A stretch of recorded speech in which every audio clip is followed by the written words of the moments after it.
Today we're going to be talking about a stalker in the house.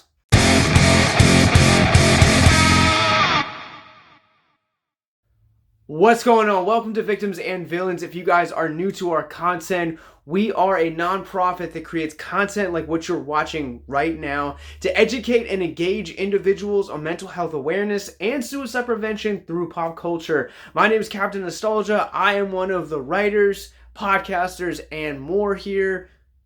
You guys can find more information on what we do and what we're about in the descriptions below. Let's go ahead and get into it. As I mentioned at the top of this video, we're going to be talking about a stalker in the house, or as it's known on the copy that I watched, Stalker House. So the best way that I can describe a stalker in the house is just to put it in sentences. Boy meets girl on dating app. Girl does not give it up on the first date. Boy ends up stalking and endangering the lives of all of those around girl.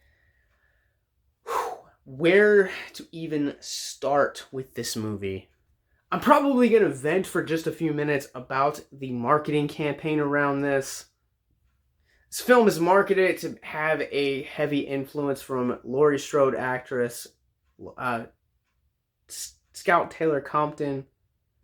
I kid you not, she's in it for 5 minutes. And she's one of the very few actresses working today in the field of horror that if she's in it, I'll give it a shot.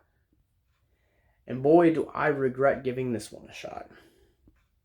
It's getting kind of hot. If you support us on Patreon, by the way, if you would like to do that and help us get mental health resources into film festivals, conventions, and more, and hopefully this year also coming up, we're hoping to get them into after school programs as well. Click the link in the descriptions below. We did an episode on jiu-jitsu, and I said in that episode that from the opening frames I knew this was going to be a bad movie, and for this film as well, I just knew it. The way the dialogue just opening up, this film immediately has Lifetime vibes. And I know that because I can say that because when I was a teenager, I went through a weird phase where I watched nothing but Lifetime movies. Not my proudest moment. This movie, for so much of its dialogue, just feels like it's made for television. It just feels like it's made for television, and like not prime time, but like we're going to put this at like 2 a.m. because like we've invested money in it, but now we're too embarrassed to actually show it to our audience. This movie fails on dang near every cylinder.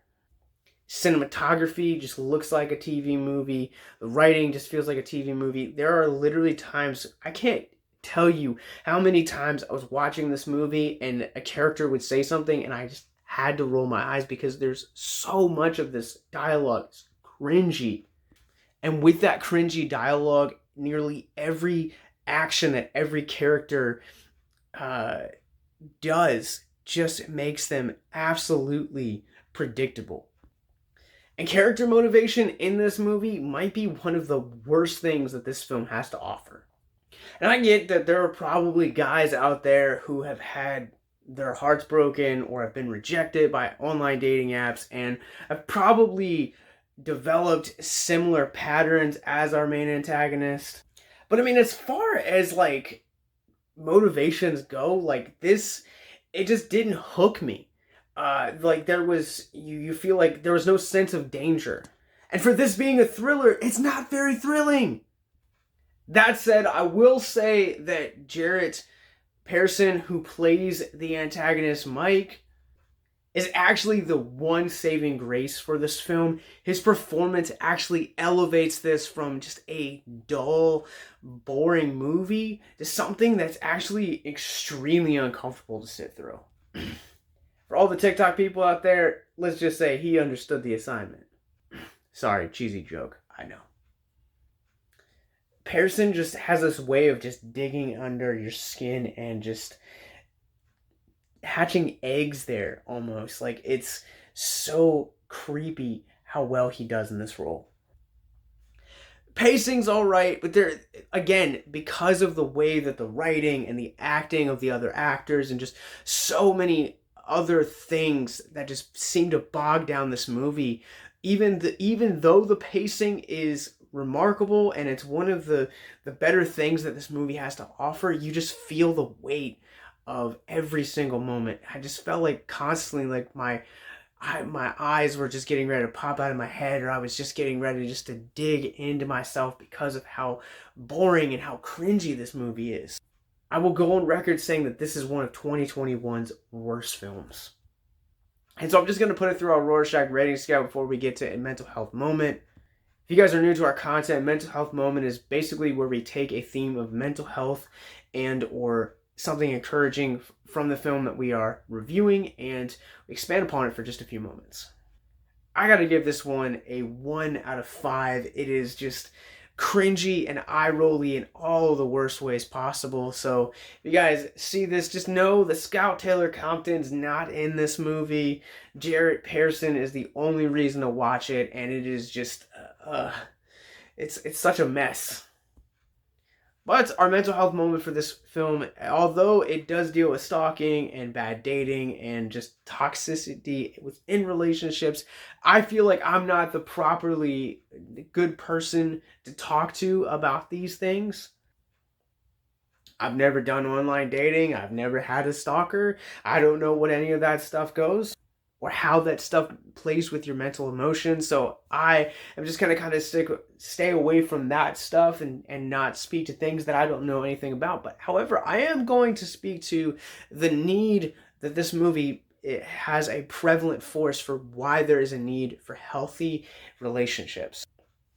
Mike and Jen are antagonists and protagonists, and just have, like I said previously, like a toxic relationship. And this film proves, if it does nothing else, it proves that there are so much need for healthy relationships. Because as the film explores more and more of Jen's character, you get to see kind of how a bad relationship from her past kind of really navigates the way that she dates now, moving into other relationships.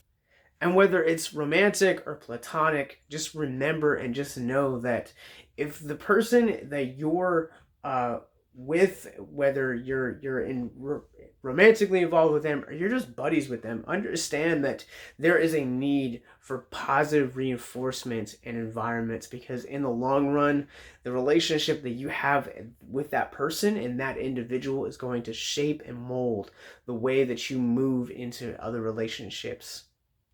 We need healthy relationships because in the end, they end up actually impacting us in the long run.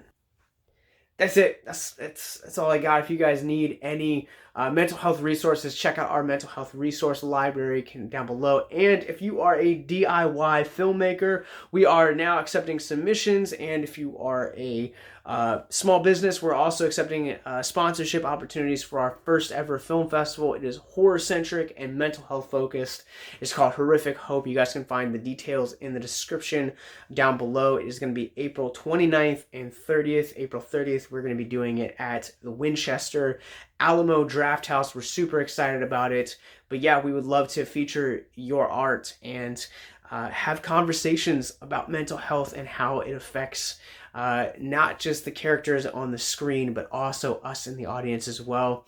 You guys can find more information about that in the descriptions below. And yeah, you guys can check out a Stalker in the House, and when it hits VOD and DVD tomorrow on November 9th, 2021. Have a good day, guys.